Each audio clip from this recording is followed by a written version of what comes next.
Well, another moderate risk for severe weather issued for areas of the Central Plains, focusing in bullseye right over Iowa and areas of Wisconsin, Illinois, and Kansas. Pretty decent chance for some nasty weather out there, but this whole situation here, like we've talked about before, already knew was going to happen to some degree. The LRC is at it again. This was issued about 100 days ago on the 15th of February for a day 1 to 2 risk developing between May 21st and 28th. Here on the left, that is the Weather 2020 prediction for a risk area for severe weather, and this was the day 2 outlook. You can see the two of them are very similar, starting in Oklahoma and building into Iowa and Wisconsin. Almost identical match for the severe weather that was expected to play out. Here's our day 1 outlook as a moderate risk, a pretty dangerous situation for some violent tornadoes, some wind and hail as well. And it just goes to show that the LRC knew that this was going to happen back in February. I got a little packet here of a bunch of different risks throughout the rest of the month. I'm pretty sure we made a video about this a couple of weeks ago on the channel. I'll have to go back and double check. I've been a little swamped here to be working on YouTube, but pretty sure we predicted this even several weeks ago, or maybe it was June. I'm pretty sure it was the end of May, though. We were going to focus on it. But here it is. For those just joining or unfamiliar what the LRC is, it's the LISAC recurring cycle.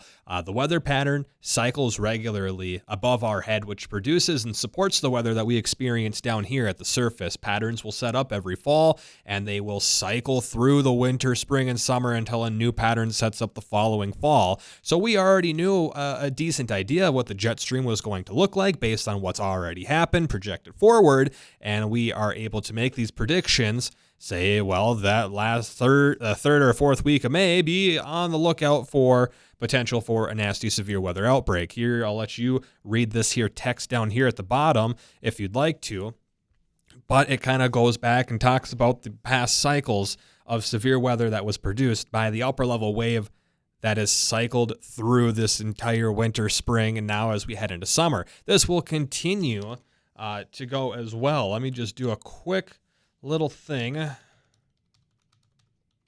This weather pattern will likely reappear at the end of the first week of July. We'll probably be dealing with another potential for a severe weather outbreak, or at least a risk for severe weather at the end of the first week and into the second week of July. Right after the 4th of July, we'll be looking out for another potential major weather risk throughout areas of the northern and central plains, and then likely working into areas of the Ohio River area and the Great Lakes region as well, as we head into the next cycle of the LRC. So this is very fascinating. If you have any questions on the LRC, how it works, what it is, feel free to leave a comment or shoot me a message, especially if you'd be interested in obtaining this data. This data is for sale.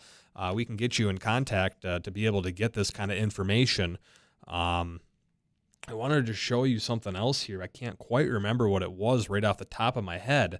Outside of the risk packets here, just absolutely fascinating and mind-blowing. I mean, this was issued back in February.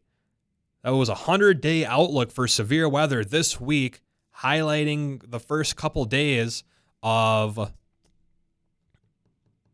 the 21st and 22nd, 23rd of May, and they line up almost identical, especially to the risk. And if I can pull this up here, the new risk that just came out. I mean, we're starting in Oklahoma, focusing up into Iowa.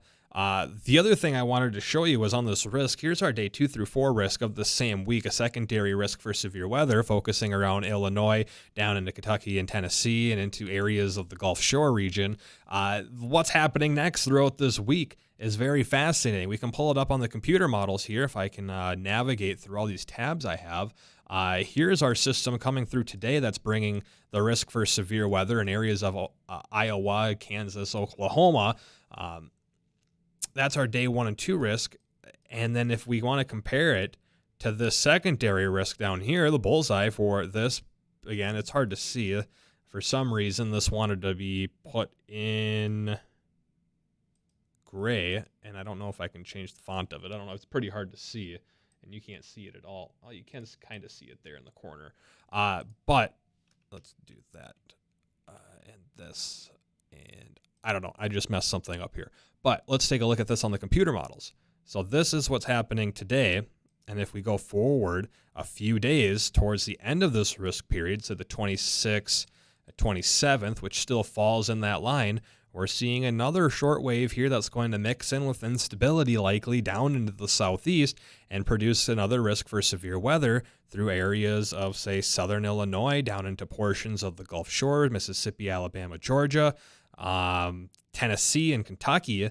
That's going to bring a severe risk around the 26th, maybe the 27th. And some of the long-range computer models are hinting that that's going to be a situation that's going to happen. Well, here's your outlook from 100 days ago saying, hey, watch out for this area right here. Towards the end of this risk, 2, 3, 4, likely going to see some severe weather in here, although it doesn't look as favorable to the north. The bottom half of it is definitely in the ballpark. So if we're giving an outlook 100 days out, we're nailing it down almost to the day, and for the most part, the area. It's got to make you think that there must be something to this. Again, if you have questions or comments about the LRC, drop them down below. Let me know what you think.